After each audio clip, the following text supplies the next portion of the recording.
Minigames in Mario Party have been a staple to the series since the very beginning. From 4 players to duels, and from 2v2s to 8 players, each and every one of them are memorable and wacky in their own way. And with the recent release of Super Mario Party Jamboree, minigames are no slouch here either, with some of my favorites being the treacherous Lumber Tumble and the infamous Prime Cut.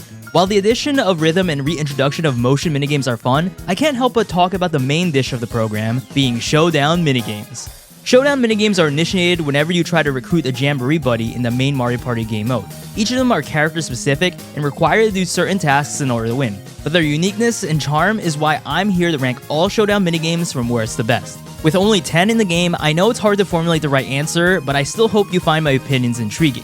Before we get into it though, be sure to drop a like and subscribe if you're into Mario Party and other Nintendo AAA titles. My YouTube channel is still relatively new, but I promise to deliver exciting videos and shorts related to your favorite Nintendo titles as well as the new. Anyway, with that out of the way, enjoy my ranking on all Showdown minigames in Super Mario Party Jamboree.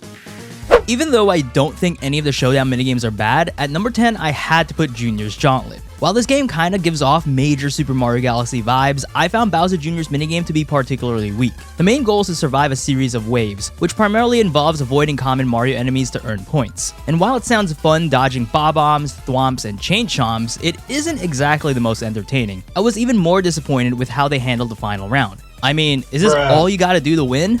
Overall, I think it can be a fun minigame for the right person, but to me, it's sometimes a snooze fest. Up next, we got No Way! Donkey Kong Konga 3? Nah, but seriously, at 9, I had to put DK's Conga line. While I'm a big fan of rhythm games as well as playing musical instruments in general, I think Donkey Kong's Conga line is a type of minigame you enjoy the first few times, but then it eventually loses its flair. And what I mean by this is the fact that the song is always the same every time. If you played it enough times, you pretty much have the beat memorized, and it doesn't help that it is one of the longest Showdown minigames. So for some, this minigame can honestly be a drag. And I think if Nintendo programmed 3 songs to play at random, it would make this showdown a lot more interesting.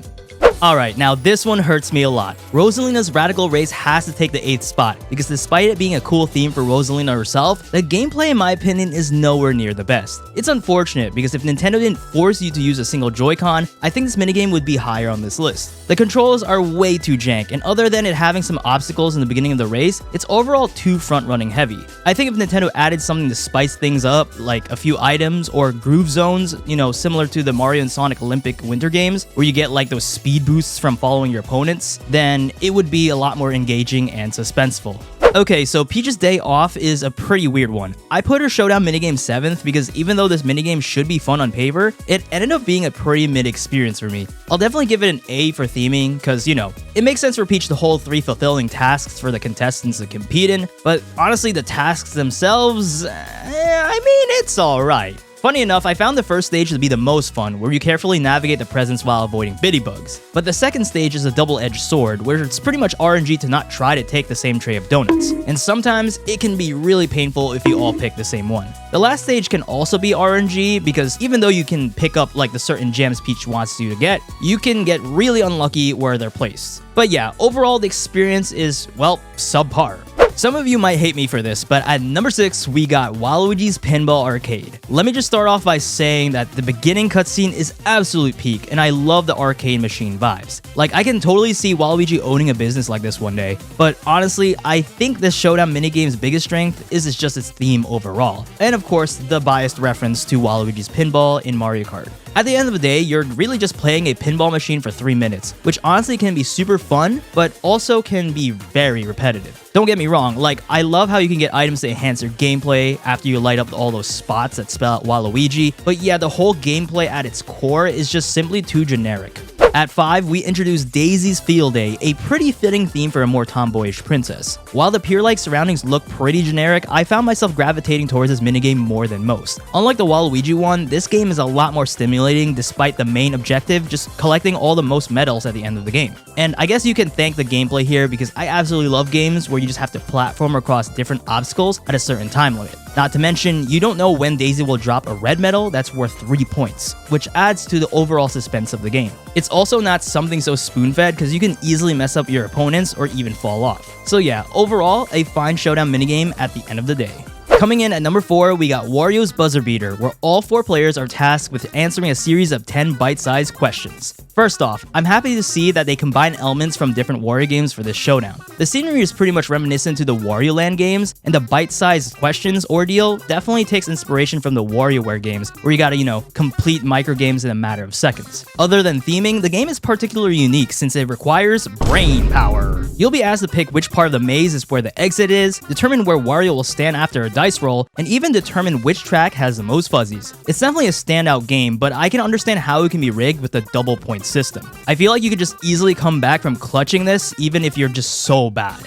At the bronze medal, we got the goated Yoshi's Mountain Race. Bruh, gotta love racing while on Yoshi's, man. Like, who doesn't want to play as your boy, flutter kicking over platforms and going faster after eating some fruit? It's definitely an immersive experience despite being a very simple task. As mentioned, I'm a sucker for platforming, and running around in 3D space just gives me the same joy as playing in a 3D Mario game. I also like how there can be some level of strategy where you have to risk going out of your way for a fruit or just by completely skipping it to take the tightest lines. It's also even more fun to box out your opponents, which could severely mess them up. Overall, it just feels like you're racing to the top of Yoshi's Island, and it just couldn't be better of an experience. At number 2, we got a classic, Mario's Three-peat. The 3 minigames you play here aren't particularly new, but they've definitely been top-tier minigames since the beginning. Leaf Leap is definitely a bit nerfed here though, since you can see where the leaves will sprout easier, but by adding a little lag time to jump, kind of balances out. Bumper balls, in my opinion, I feel like definitely improved. It's now a lot easier to bump each other off, which fixes my complaint where it used to almost always result in a draw.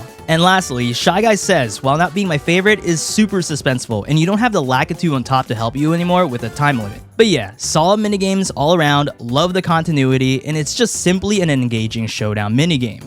And lastly, we got our winner, my guy Luigi, with his showdown minigame, Luigi Rescue Operation. Now, call me biased, but I just love Luigi's Mansion, and to keep it even more authentic, the game is puzzle-oriented, which is something that the modern LM games includes. Anyway, 4 players enter a creepy mansion, and then boom, Luigi gets trapped in a cage and gets carried away. Our mission is to save him by traversing the mansion through 9 different rooms. Each room has different kinds of puzzles, such as assembling a painting on the wall from various canvases, selecting a statue that does not have the matching pair, and stepping on various tiles in a certain order. And bruh, don't get me started with the final room being the biggest puzzle of them all. Overall, this is my favorite showdown minigame in Super Mario Party Jamboree. It just honestly screams an incredible theme and charm like no other, while being very engaging, stimulating, and suspenseful at the same time. And that's ranking all Showdown minigames in Mario Party Jamboree. Hopefully Nintendo adds the rest of the cast as Jamboree buddies and more Showdown minigames into the mix, cause honestly I just love how they're a breath of fresh air and change the way you play Mario Party. Comment down below your favorite Showdown minigame and drop a like and subscribe if you enjoyed today's video and want to be notified for more Mario and Nintendo content like this. For more Super Mario Party Jamboree, be sure to click the 2 videos in the cards displayed here.